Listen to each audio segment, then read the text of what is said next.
Добрый день, уважаемые дамы и господа. Good afternoon, ladies and gentlemen. May I say a few words about our work, about the results that we have achieved?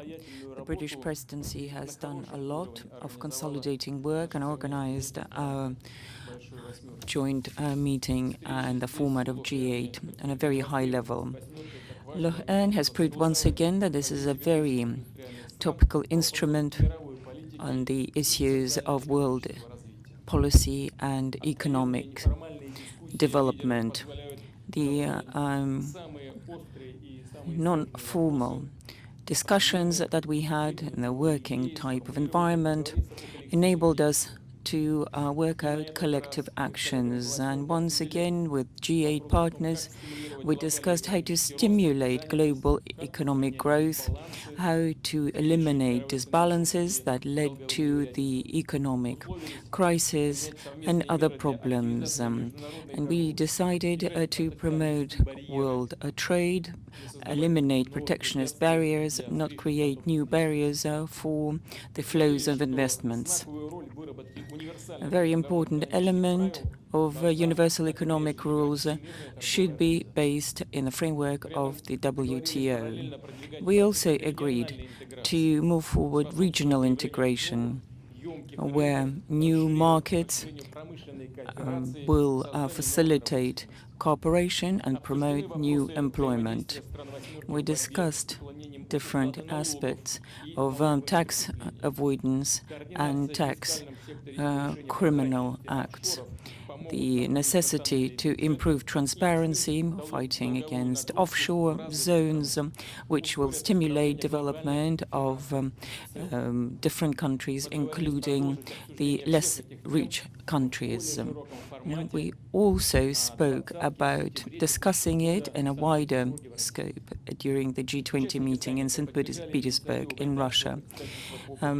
British presidency was supported by promoting business activity as well as facilitating work in extracting industries, which is particularly pertinent for developing countries. Confidence-building measures are very important. The new database for larger transparency should be also introduced. We give special attention to this in Russia because we are number 20 in the UN rating from 191 states on transparency, fiscal transparency. And from 77 countries, we are number 10 in the open budgets and transparent budgets. International development goals have also been discussed within the outreach format with the heads of governments and states that were invited, as well as international organizations. Discussing international issues, clearly, particular attention was given to Syria. We suggested that we should work together within G8 in the framework of Geneva II conference. The bloodshed has to be stopped, and this is what we called for. This can be achieved only by political and diplomatic means. We take the view that any weapons provision to the opposition and as a resulting measure for chemical weapons use can only exacerbate the situation. We discussed other matters of peace process in the Far East, in sub-Saharan Africa and in North Africa. Drug trafficking has also been mentioned. We decided to seek for political and diplomatic measures in North Korea, and nuclear Iranian program has to be given particular attention. And the majority of all the issues discussed is stated in the communique. As of 1st of January 2014, Russia will be the president in G8. G8. We obviously will take into account what has been done by the British colleagues, as well as all the decisions that will be taken during the G20 meeting. I invited my colleagues to the 4th, 5th of June 2014, and the meeting of the G8 will, the summit of the G8 will take place in Sochi. Friends, we have about 20 minutes for questions and answers, so please, without much ado, ask your questions. Vladimir Vladimirovich, a lot of attention has been given to your discussions and meetings with President Obama. We waited for this for a long time. Could you please let us know, after exchange of communiques, has the issue of MD, missile defense, been raised? And has there been any movement forward? Yes, we did. We spoke a lot about the disarmament, about MD, about possible cooperation in this field. We do have some issues that we haven't agreed upon, but we also spoke about what we can do, and that is become more transparent, more open. And the president of the US, he is prepared, as far as I understood, to widen the scope of this discussion, and this will be continued when he next comes to Russia in the eve of G20. This meeting will take place in Moscow, and then the actual G20 meeting will be held in St. Petersburg. We spoke a lot about it, and there are some positive movements in this regard. And what was the decision what was the discussion, the essence of discussion with Obama in respect of Syria, in the light of chemical weapons use? And this peace conference, can it be held? When can it be held? And if your communique can also be used as maybe there will be no need in the conference if you agree on everything. Yes, we did discuss Syria a lot, but in fact it wasn't based on the bilateral with the US president. It was a very important meeting, I agree. But however, said that, the discussion with all G8 members was extremely useful. Clearly, Russia and the US today are particularly responsible and should be held responsible, and is decided that the Minister of the Foreign Affairs of the Russian Federation, as well as the State Secretary of the US, will be in charge of preparing the underlying principles of the settlement in the Syrian crisis. The bloodshed has to be stopped as quickly as possible. This is what we discussed as well, and that peace and reconciliation has to be reinstated within the framework of this work. Rights of all ethnic and religious groups have to be claimed and reinstated. Whatever one says about the chemical weapons use, we all agreed unanimously that it should not be used in any circumstances, any WMDs, wherever the threat comes from, and whoever uses it. This is not acceptable at all. And we are absolutely sure that the conclusions, main conclusions, could be only drawn on the basis of a very careful test and investigation carried out. We don't have this information. Not all G8 members take the view that the chemical weapons were in fact used by the Syrian army. Some actually agree with us that there is no proof. Having said that, the government of Syria approached the UN asking to investigate the use of chemical weapons of the opposition. We know that there are some incidents of opposition leaders or members of the opposition being held, and they had on them chemical weapons. In Iraq, there was a laboratory producing chemical weapons for the opposition. So all these facts, all this information has to be studied very carefully, and the results of this investigation will be presented to the UN Security Council, where Russia is a permanent member of the UN Security Council and clearly will be very active in assessing the situation. This is very satisfactory to us. Moscow Komsomolets. Victoria Prihodska is my name. During the summit, we heard some statements. We also read the media reports, and we had a feeling that you were 1 against 7, or 7 plus 1, but not at all 8, at least in Syria. Is that the way you felt? Were you lonely there? No, not at all. Probably someone wanted this to be presented in this way, but it wasn't at all the case. And I take full responsibility, and my colleagues will reiterate that. We had a very good discussion. We had disagreements, that is true, but I never felt lonely, and Russia never was on its own, had been on its own in making a statement again in regards of Syria. Clearly some want to have more details, others less, but it was a joint discussion with great interest demonstrated. People who want to find a very effective, a joint and common solution to the Syrian problem. Cyprus has demonstrated a problem with offshores. You discussed offshores, how to fight offshore jurisdictions. You spoke about it in the presidential address. Is there any progress in offshores?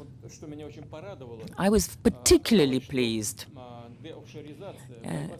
Fighting against offshores is not only a problem for Russia, it is a problem for the world economy. We did realize that, but the British presidency did take the initiative. It was a leader, it has become a leader, and I was particularly pleased about this. And it was particularly pleasing because the British jurisdiction is the one that brings together many offshore areas. And Prime Minister Cameron said that he is going to make everything possible to make it as open as possible, as transparent as possible, because bringing funds into offshore is really bad for our economies. And some investors don't want to bring serious investment in Russia because they don't know quite who they're dealing with.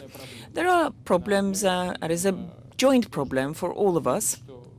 And I would like to reiterate that Russia hasn't yet covered the route that other countries have succeeded to achieve in fighting offshores. And at the moment, we are in the process in opening the end beneficiary ownership. So in the Federation Council, this will go through all the motions. It will be ratified, and then, of course, I will sign it. There's no doubt about it. And it has to be very reasonable. We're not going to go against any principles or norms that are enacted now. And another innovative approach is the changes in the tax code, tax legislation, where we will provide necessary information from the requests by other tax authorities, other countries. Mikhail Petrov is my name. Economic theme. What do you think? You might know that US and EU started negotiations on the free trade agreement. How do you see it, whether it is positive or negative, and how is it going to affect Russia? Modern economy, it is intertwined. They're intertwined. If something happens in one, then the other will be affected. The volumes of trade have dropped down, and clearly Russia felt it straight away, particularly Russian economy. And growth rates has dropped down with our major trade partners. Some countries are still quite good. Japan, for example, whatever the weather. But other countries, there is a certain drop. So we're particularly interested to eliminate any bottlenecks, any problems, any breaks have to be lifted. And I very much hope that this will open new future for new trade relations. We stand for further integration in the post-Soviet space and establishing the common economic space in the former Soviet area. It is particularly pleasing to me that my colleagues in the G8 approve of the integration process in the post-Soviet area, including the customs union. I'm very, very happy about it. Mayak.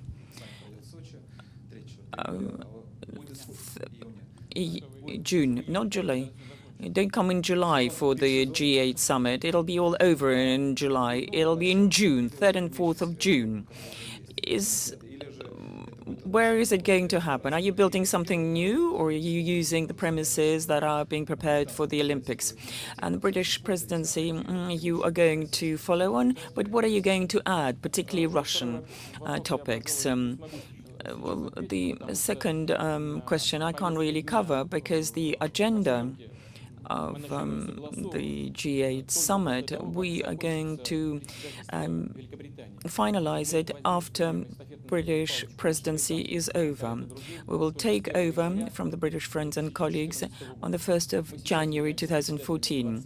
We are now the president in the G20, and only in January, 1st of January, we'll become the president of G8. And then we'll start working on the agenda.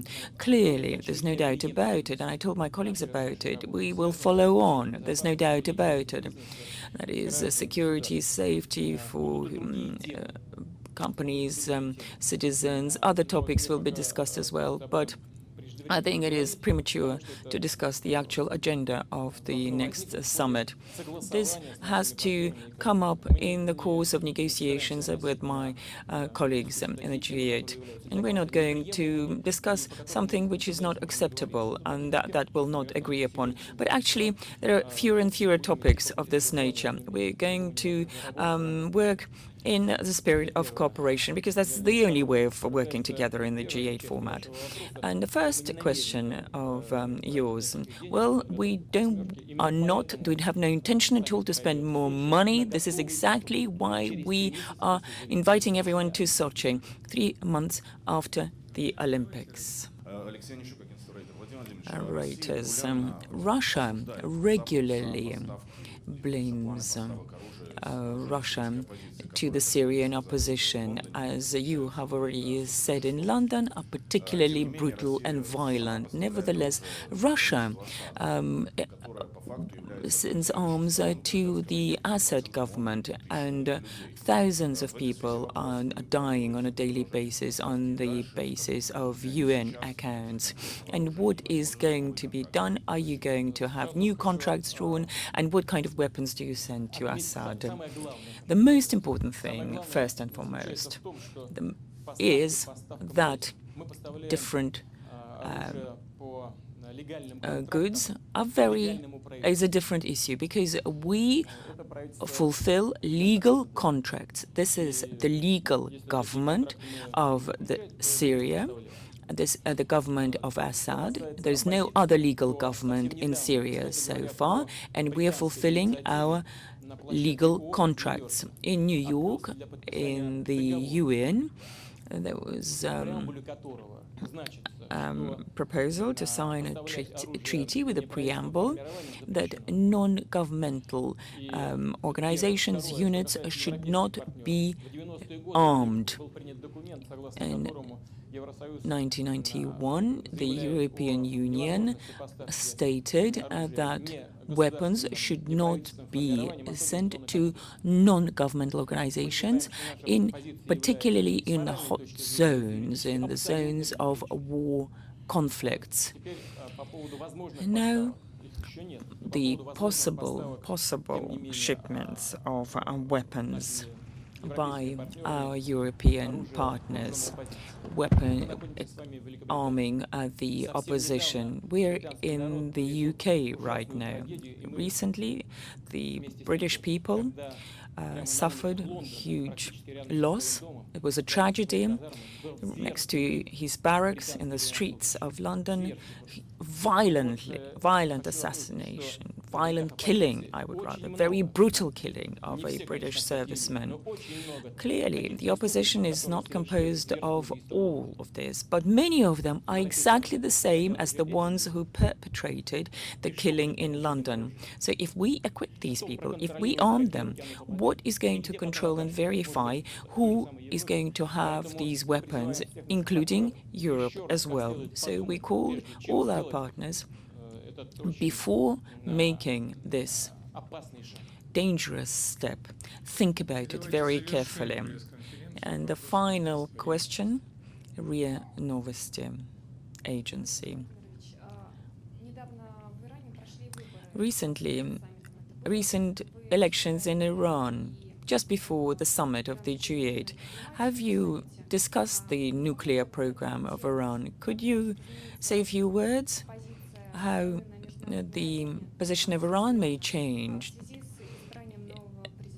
in the light of the new president? No, I can't. It depends on the position of the Iranian leadership, the new president that has been elected just now. He is a very experienced person. He knows the nuclear problematics extremely well, inside out. He is a modernizer. At least this is what is expected of him. But everything will depend on the concrete steps undertaken by the new Iranian government. We are closely connected, many centuries of traditions, of relationship with Iran. I think it's a Caspian country. We share the Caspian Sea with Iran, and hopefully we will continue discussions with Iranian leadership.